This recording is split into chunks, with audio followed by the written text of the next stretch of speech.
Hi, my name is Amanda Lamond. I'm the director of the Center for Integrative Law.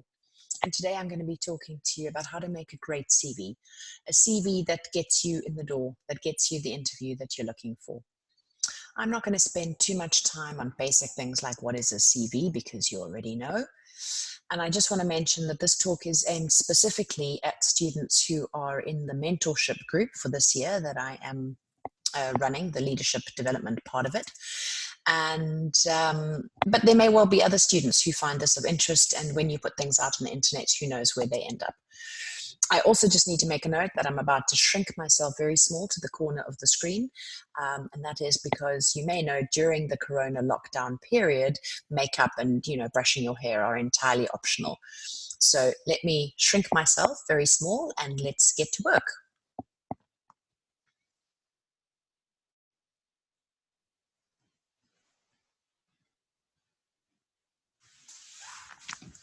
Right. So let's move on to our first slide, and that is that you only get one crack at this. Now, what I mean by this is, look, you obviously get to fix your CV over time, and I highly suggest that you improve it every month or two. Every time you're sending it out to somewhere new, you may need to tweak it. One of the biggest mistakes people make is expecting that you can just do one CV and send that out for the rest of your life. That's not the case. But when I say you only get one crack at this, what I mean is that recruiters typically spend about 30 seconds to 1 minute on a CV. That really isn't very long. So anything weird that jumps out of them, and I've had lots of CVs pass my desk in my time, it's very off-putting. So if anything jumps out at me like a typo or some random reference to something like, I like taking modeling photos of my friends. That's not relevant to the job at hand. So don't put it in there, even if it is something that you like. So when things are out of alignment, when they skew, when you've got bullet points, but the things aren't lined up next to them, all of those create a bad first impression. Addressing it to the wrong person, you'd be amazed at how often people do this. Particularly when you're sending your CV out to lots of different firms and different HR people, it can be easy to make the mistake of addressing a letter to the wrong person or having some detail about the last position, on this letter or CV that you're sending out now. You need to be really, really careful. This thing of like mass sending your CV out to hundreds of people, it doesn't work. It is much better to have a tailored approach, to tune in, and I can talk to you about that. It's a more esoteric process, but tune into where you think you want to work rather than the scattergun approach everybody. So yeah, you only get one crack at this, but by that I mean it's going to cross someone's desk and they're going to have 30 seconds, max 60 seconds to look at it before they decide if you go on the reject pile or let's take a second look pile. So an overview of the CV, not that you really need this, but just it's a snapshot of your professional life. It's a sorting mechanism for recruiters. It's the first impression that you get to make. And it lets people know if you are A, qualified, B, smart, and C, care about detail. If there's one word that I can't repeat enough throughout this presentation, it needs to be professional, professional, professional. So no crappy photos, no comic fonts. The font you use is really important. I don't even like Times New Roman. It's like a bit blech. So look at Arial, Calibri. You want simple, neat fonts. Only use one font throughout the CV. You can use bold where necessary, but never use a variety of fonts to liven things up. That looks unprofessional. Don't mention things like dog walking. I mean, even if that is how you put yourself through law school, unless you started a dog walking clinic and want to show that you have this amazing entrepreneurial bent and now employ, 10 people to walk dogs throughout your neighborhood, don't put it in there. You want to look as professional as you possibly can.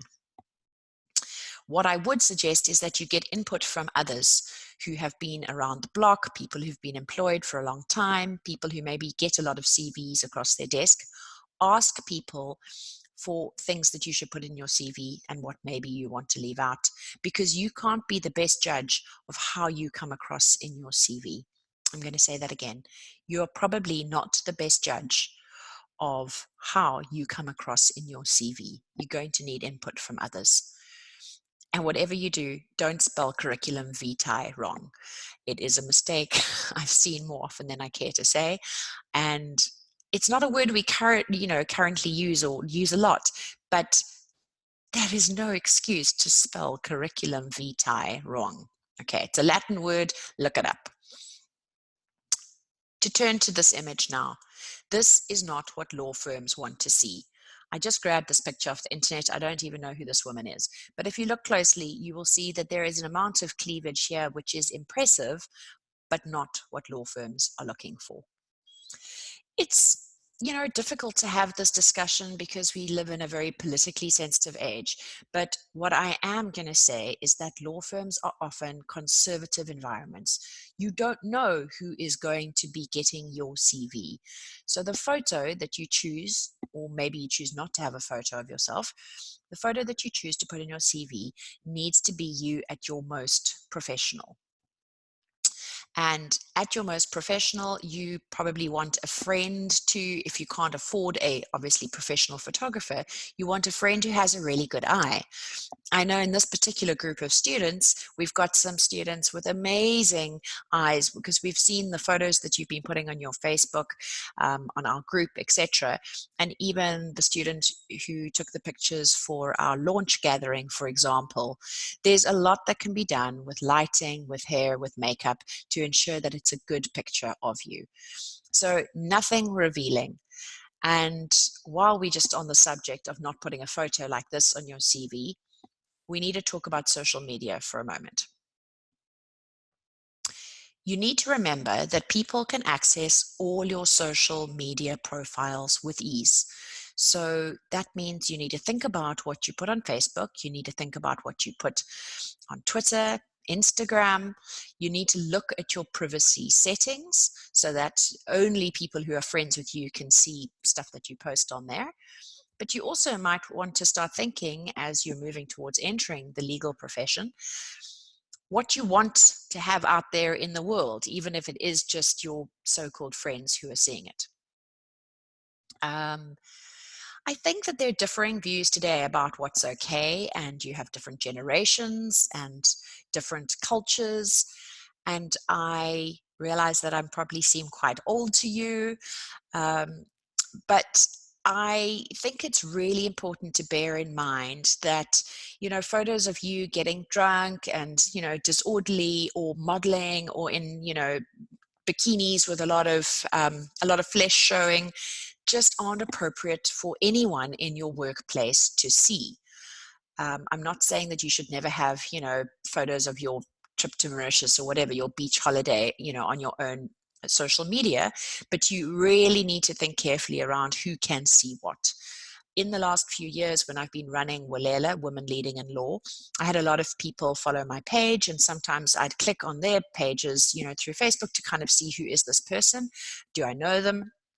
And particularly with students and female students, because this was only women who were following my thing, I was amazed at just how kind of sexualized a lot of the pictures were. So yeah, maybe I'm old-fashioned, but I really can't stress enough that you become aware of what you are putting out into the world, because it's difficult to demand that people see you in this way when you're in this setting, and they can see you a different way in another setting. Things are blurry these days, and people do have access and can find stuff. So moving on. So you can use a blank template when you start making your CV, but I would highly suggest that you use a proper CV template, because there are many available online, and it's easier to use a template than to kind of come up with your own and make it look good, unless it's just going to be quite plain and got your bullet points, and that is an option. I think using a template just gives it it makes your CV stand out. A photo, as I said earlier, look, some people are going to choose to have a photo, others not. It is up to you. I mean, you can Google it, you can debate it with your friends. There are pros and cons. In some countries, they don't like them. I think that you can say quite a lot about yourself just by how you look in the photo, and our faces, our our eyes are naturally drawn to faces. It's the first thing a baby learns, is to differentiate faces. And so there is something about having a face on a CV that immediately draws the eye to it in the pile. So that could work to your advantage. Then just to say that lawyers' CVs tend to be a little bit more formal than in the creative industries for obvious reasons. The overall impression that's created by layout, it's enormous. So it is really important that your first glance when you look at the layout, that it's excellent, absolutely perfect. You need to leave enough blank space so that things are well spaced on the page. It's not like crammed with things. And everything needs to be uniform. So if you use bold headings for certain things, then all the headings need to be bold. And if you use a certain font, again, the same font throughout. Margins well spaced. So yeah, when you glance at it, everything needs to look absolutely perfect. So we're going to just look at a couple of examples of CVs. I just pulled these off the internet, so some of them don't, altogether make sense. But what we're looking at here is just the overall view of what it looks like. So here you can see that it is this person has used a template. They've got their details at the top, education, work experience. So the point here is to see how very easy this is to read. Because of the layout, it's really simple to kind of scan this in 30 seconds and see if this is someone that you want to know more about and put onto your have another look pile rather than your reject pile. This person's put strengths and skills. And then interestingly, if you look at the bottom, they've got all those circles with percentages. So this person's actually used an online assessment of skills. It says there, provided by Pymetrics. That is an optional extra thing you can do. There are things called, like, for example, Strengths Finder. I think that's a paid for one. Their value surveys, you could put your values. So you could be creative around what you would want to put on there, but think about why. So if the position you're applying for is either the position itself or the company is quite a values-based company, then you would want to use maybe your values as a selling point.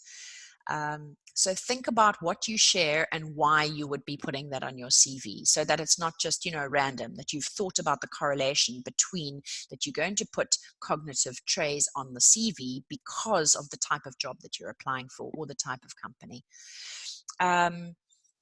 So I did pick up under there when it said administration assistant, it was quite funny. They said photocopying a variety of documents. And, I don't know if you want to say that you're great at photocopying, although I have to admit that I've never done more photocopying than I did during my years doing articles. And I even became an expert in how to, change the toner in a photocopy machine, etc. So, yeah. What else did I pick up here? Oh, they said using the fax machine. Well, obviously this person lived in the dark ages. You don't want to tell people that you even know how to use a fax machine. But it seemed, you don't want to put the most trivial kind of things. You want to make yourself look good. So even if you did a lot of really menial tasks, I wouldn't bother to put all those in. Let's see what the next one looks like. So here we have the resume of Mark Smith. Again, the layout is really sort of simple and clear.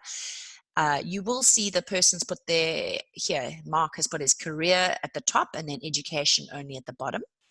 We'll talk a little bit more about the order that you put things in a moment.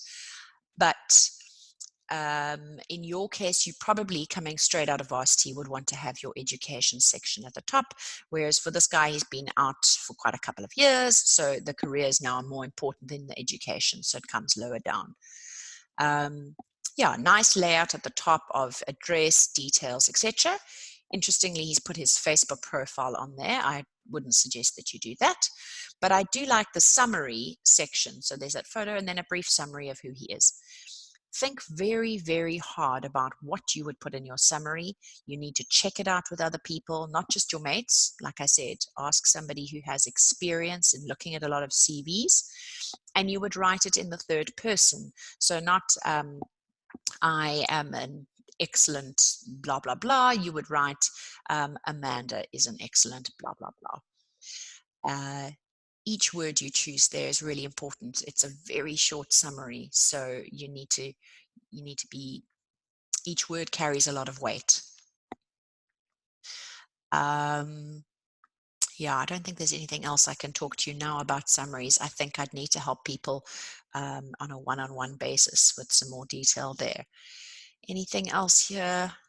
So under personal, Mark has listed some characteristics. I don't think that those are great ones. We'll talk more about that. You want to kind of have characteristics there that are going to stand out, and I don't think Mark does. Right. Now we've got Jessica Chapman, who's a lawyer. And again, there's a nice clean layout. So maybe you're seeing why I suggest using these templates. You want to choose a template that's not too complicated. I'll just share that I used a quite complicated template and things kept jumping off, like the little icons that I had on there were kept jumping off. And actually I spent hours trying to fit my CV into the template. So yeah, try and choose a fairly simple template that's not too difficult for you to use. So she's got a summary of herself at the top there, areas of expertise over there, languages. Quite often people put the level of proficiency, so you can look up how to do that, but just in brackets afterwards, because you don't want to say that you speak Spanish when you can order a coffee and say thank you. That's not speaking Spanish. So then you would put, conversational, or just there are different ways of putting that. Maybe that, if you can order a coffee, it's not even conversational. So I do know that there's some people in this group who speak numerous languages, and then you just want to indicate your proficiency at each one. You don't bother to put that in there. So again, this person's put Facebook, Twitter, and LinkedIn. I would suggest that putting your LinkedIn profile is quite a good idea. And that means you need to make sure that your LinkedIn profile is good. So we may have a separate session on how to have a great LinkedIn profile. Yeah, so in this case, look, don't copy exactly what she's put in. So because it's a lawyer, don't go and try and copy these exact phrases that have been put in there. Oh, and interestingly, the person who's done this, just as a sample, they've cut and paste. So it says Jessica Chapman at the top, and I've just noticed now that it says Maxine has an advanced law degree. So that's exactly what I was telling you to be careful of. Don't cut and paste and use the wrong name. So in this case, the person says she's experienced, but I would really caution, if you're coming straight out of varsity, you don't want to say that you're experienced, because you're not. So you need to be careful about not selling yourself short, but not overselling yourself. It really is about, one person used this expression, right sizing yourself. So not saying too much about yourself, not inflating and not deflating, and kind of making out that you're a bit useless. So you want to find that balance between, I'm good at these things, and I have a limited amount of experience in these areas. There's no ways that you're going to be able to fake it, once you get into the interview, and particularly once you get the job. So I highly suggest that you make sure everything in your CV is an accurate reflection of who you are. So just a quick note on different orders that people use in CVs. Chronological order is when you do it in reverse, so the most recent first. It's the approach most widely used in the corporate sector. Mainly it's used when people have a lot of work experience with few or no gaps between jobs. So then you want to, as you can see in the little example here, the person's got the education and then all of the work experience. The other option, when you're not choosing the chronological one, is a functional CV, and that focuses more on the skill set. So it's not, the timing of everything is not as important. It's more about the development of skills. So in this, you have Anne Other is the person's name, and you can see that she's focused mainly on her skills. A person might want to use this kind of approach when there are lots of gaps in employment history. So you don't want to have like the chronological things and then it all looks a little bit odd. People who've taken a lot of time out to have children might want to use this approach. Mixed employment background or very short work history. What you're probably going to do is the chrono-functional CV, and really don't worry about the terminology, it's completely irrelevant, but that you would mention some specific work experience and some specific skills and talents. And, that's the approach normally used by people who are freshly graduated from school, and again, have an uninterrupted work history. Just a note, because it's occurred to me now, that I did have a student who had stopped and started her law degree like numerous times and changed universities. And the way that she presented it in her CV made it impossible for me to follow what was going on. So if that is the case, I want you to think about how relevant it is to share, all the stopping and starting, like you did 6 months, and then you stopped because you ran out of money, or to continue your degree, and then you started again 6 months later, but that was at UNISA, and then you decided that didn't work, and then you went back to UWC, whatever. You don't want to bore people with unnecessary detail. So in those cases, you might just say where you got your degree from, or you can, say started it in brackets where you've got one university, began degree, and then where you ended up getting the degree from. So if you want to indicate that, but really you want to avoid like too much unnecessary detail, because I just found it overwhelming. I was trying to work out why it was all sort of, so complicated, and you don't want to do that for the recruiter. So to be clear, if you've worked a lot, you'll lead with work experience and then education afterwards. And if you're a recent graduate, then education that section will come first, because whatever work you've done is probably going to be secondary.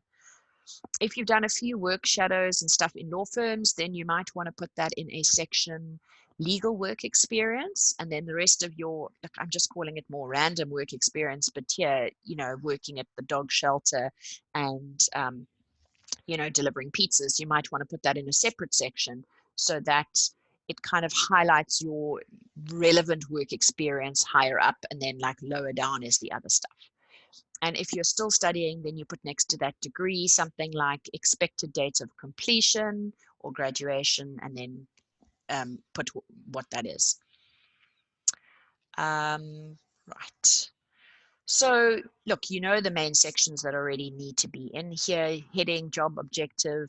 We'll chat more about that. Education, summary of qualifications, your professional experience, and any other relevant additional information. Don't include any personal information that isn't relevant. So like your religion or whatever. You don't volunteer, how many children you have. I wouldn't say that that's relevant unless you get asked. So if your CV makes the grade and someone wants to know more things about you or invite you in for an interview, you can talk about that then, but don't volunteer it in the CV. So a little bit more about formatting your CV. Everybody should have a 2-page CV.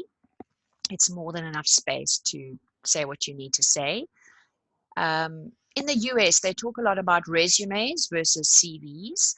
In this country, I'll be honest, that the words tend to be used interchangeably. A resume by US standards is your much shorter, so often your 1-page resume. And then a CV often extends to like several pages. In terms of you guys mostly being still at university, I'd say just stick with the 2-page CV.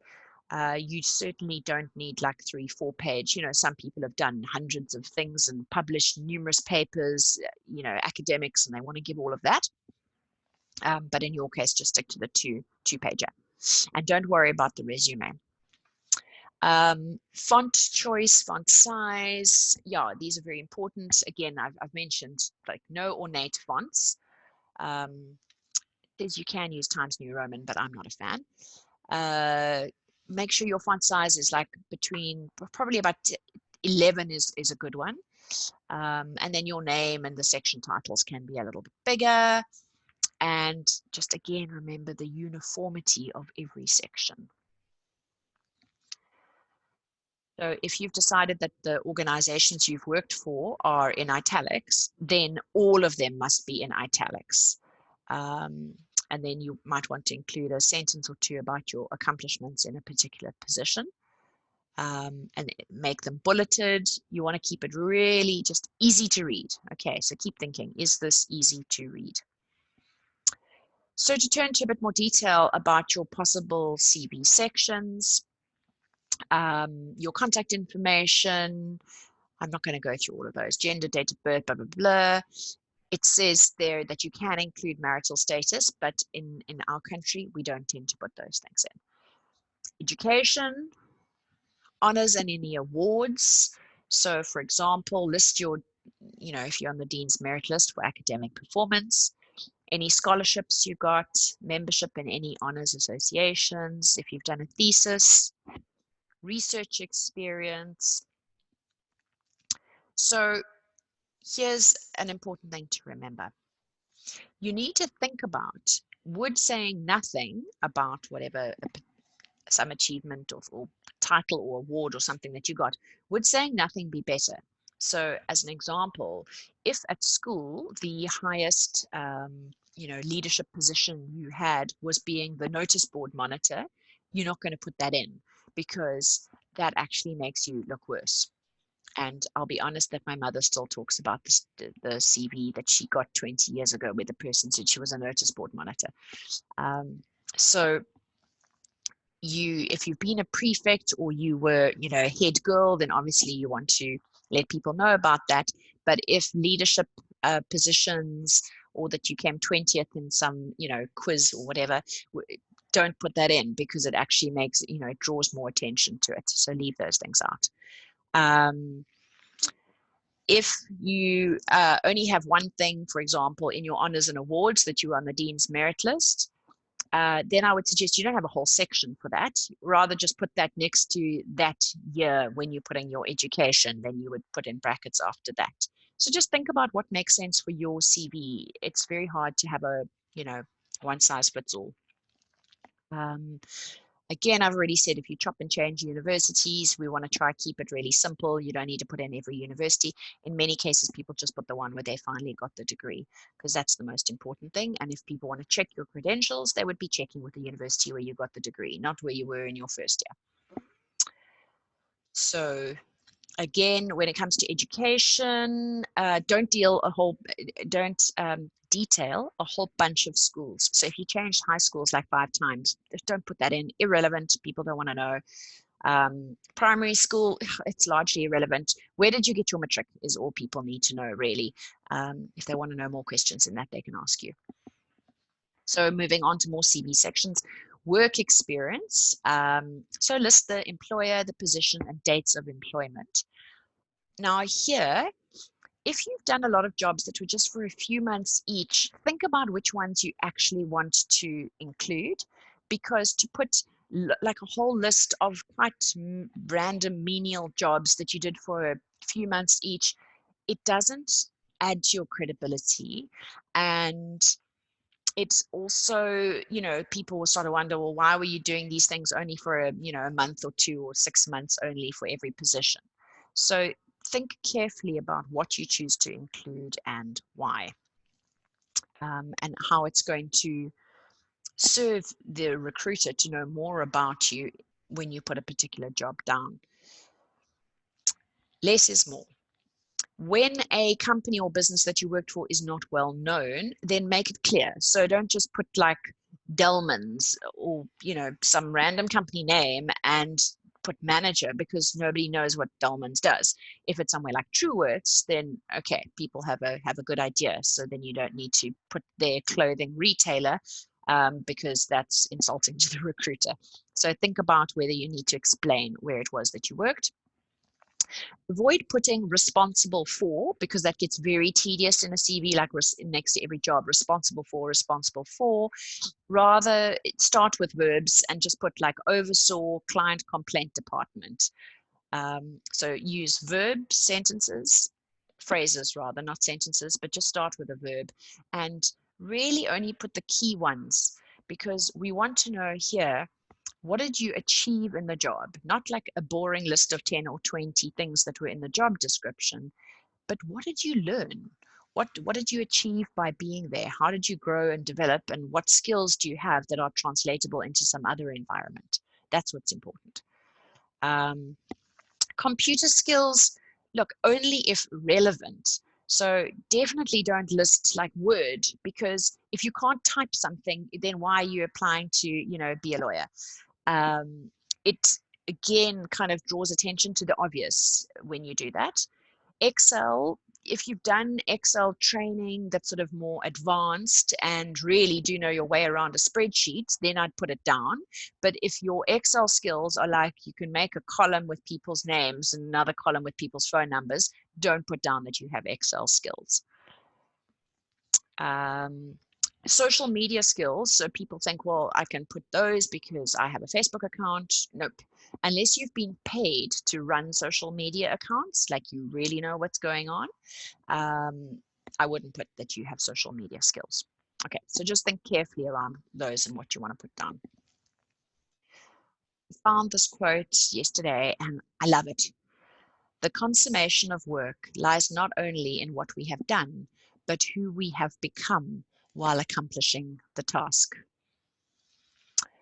So when it comes to what you put next to the different jobs that you've done, like I said, we don't want a boring list of all of the things that you are responsible for, but we want to know how that shaped you, how that changed you, how you are a better person because of having done that job.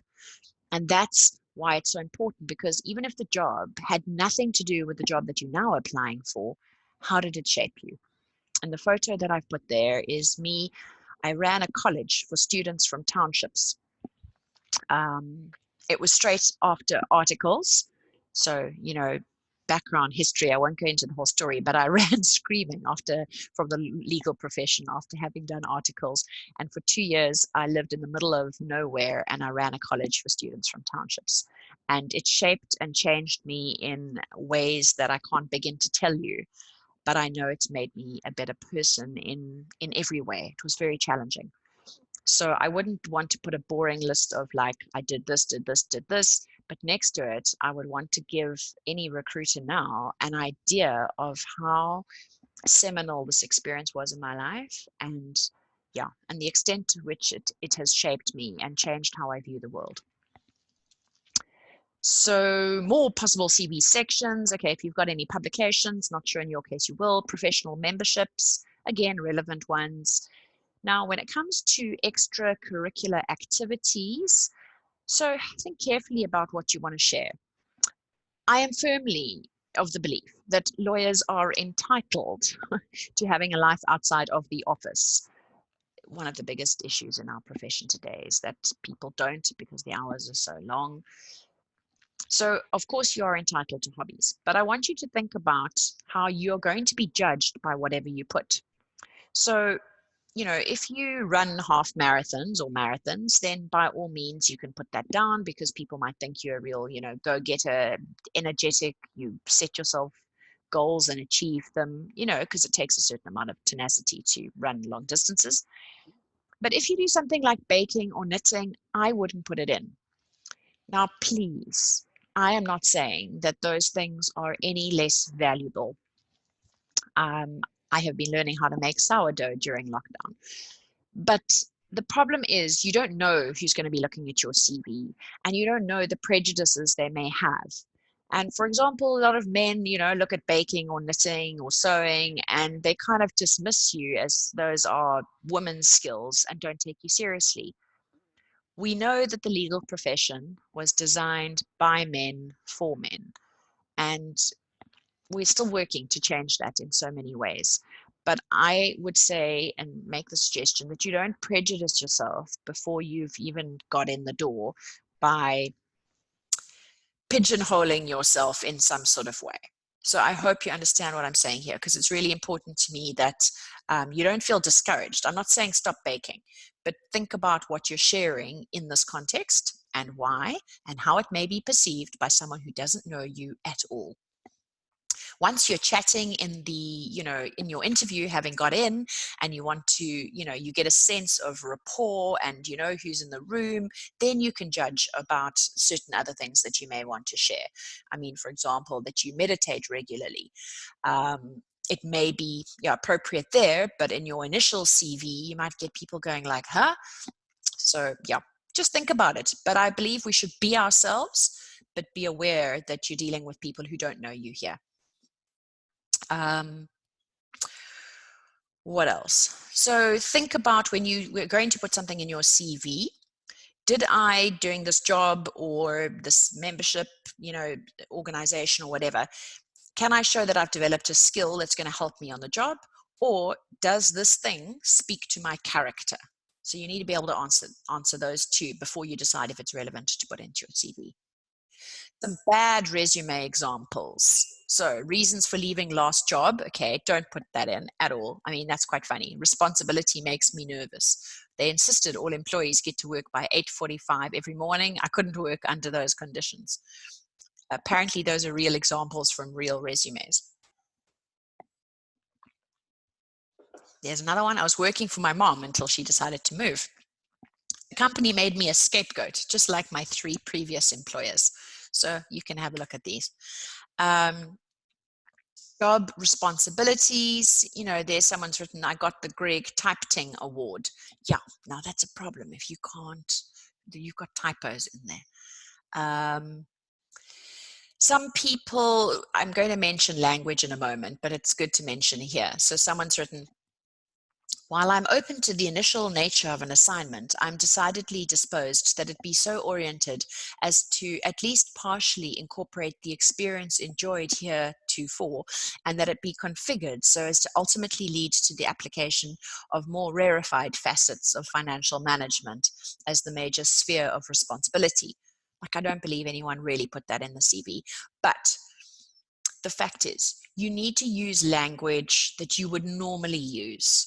You don't want to try and sound like somebody you're not, because unless you do speak like that, you're just going to immediately expose yourself if you do get an interview, and people are going to see that that's not who you are. It also, when I see all sorts of jargon like that, I have to say it's just really off-putting. I would immediately put that on the reject pile. I would kind of go, okay, pompous, blah. Moving on. Here, yes, things like, please only call me after 5:30, da, da, da, da, da. You don't want to give your recruiter any restrictions on how difficult you may be to contact. Yeah, you don't want to say anything negative about yourself. Physical disabilities, yeah, don't mention. Personal interest, the person put donating blood, 14 gallons so far.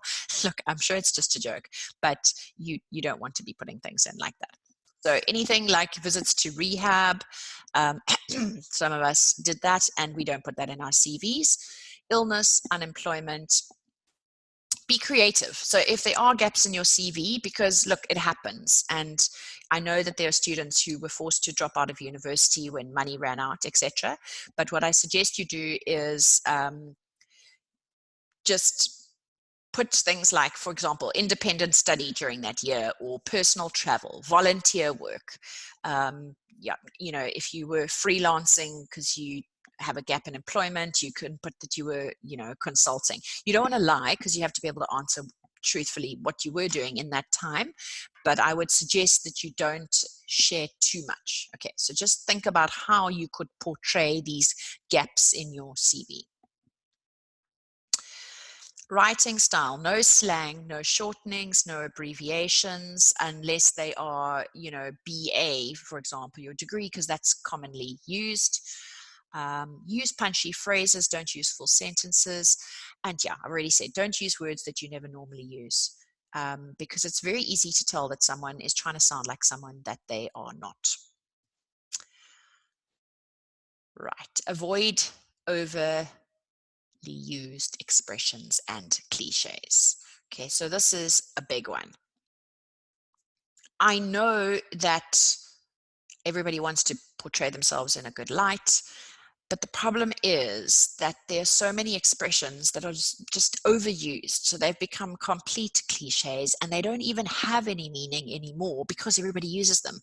So saying I'm a team player, I just leave it out.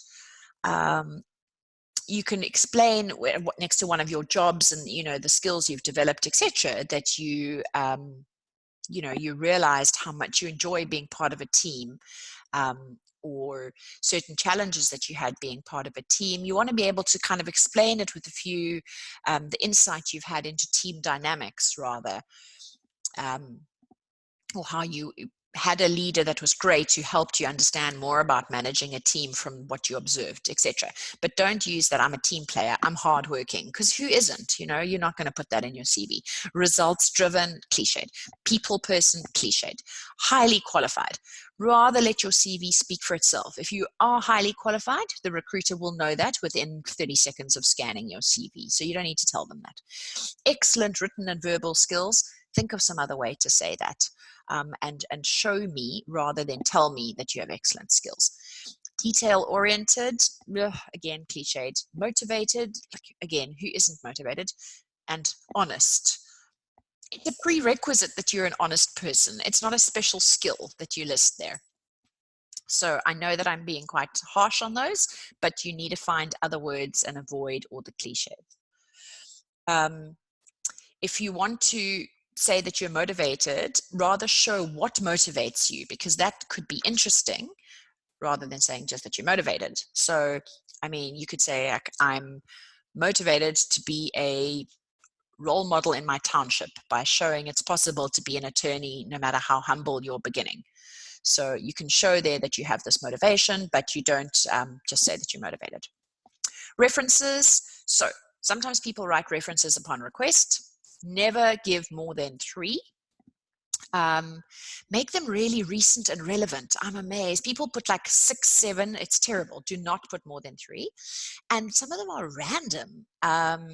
The reference, or you can't work out which company the person is at that where the reference is. So you do need to indicate who this person is. So if you've put Mr. Ntombi, then you need to tell me who Mr. Ntombi is, not just put his cell phone number, because I want to know why I'm phoning this person and how they might know you. If you've been out of school a few years, your principal is no longer relevant at all. You need to contact the reference first. And what I suggest from personal experience is that discuss with the reference what you want them to say. So, sending them a one-line email saying, will you be a reference for my CV? That's not enough. If you have a conversation with the person and you say, look, I'd really like you to mention blah, blah, blah that I developed while I was working there, or there was that one project I'm really proud of. If you do get called, can you talk about that? Actually have an engaging, conversation with the person that you want to speak about you or on your behalf. Yeah, and think very carefully around who you choose as references. It's worse to have bad references than not to have any references. If you add a job objective, here is one, and it's just been highlighted for you. So the career objective here is it's an elementary teacher looking for a position at a small independent school where I can apply my 5 years of teaching experience, STEM-oriented instruction, technology, and curriculum development skills to support student growth and success. If you are going to have a job objective, think very carefully around how you craft it. You want to show your, various things like the specific job title that you're looking for, the objective itself, and then your years of experience. If you're not clear about your job objective, like you just want to get articles and then decide if you want to be a lawyer, rather don't put that in. So some of us are very clear and are probably able to express what a job objective is at this stage of your quite junior early careers, and some of you aren't. So I would suggest just don't put it in unless you are clear. So to do articles just for the sake of doing them, you don't say that. If you are applying at this firm because they are trademarks experts and you want to be a trademark lawyer, then you can put that in. Tailor it to the job. You could, in your objective, state some of your past accomplishments and then move on. So it's just never more than about 2 sentences, but then move on to what it is you want to still accomplish. Mostly your CV is about the past. So it's what you have done. So you want to spend it like a chunk of the space about your future imagined dreams and goals. You can have a sentence, which would be this objective, but that's all that refers to the future. So it's optional, but it can help convince an employer that you know what you want and that you are familiar with the industry. But that's the only time that you would put it in. So getting down to work on your CV. You need to start by looking at a bunch of CVs online on recruitment sites. There are tons.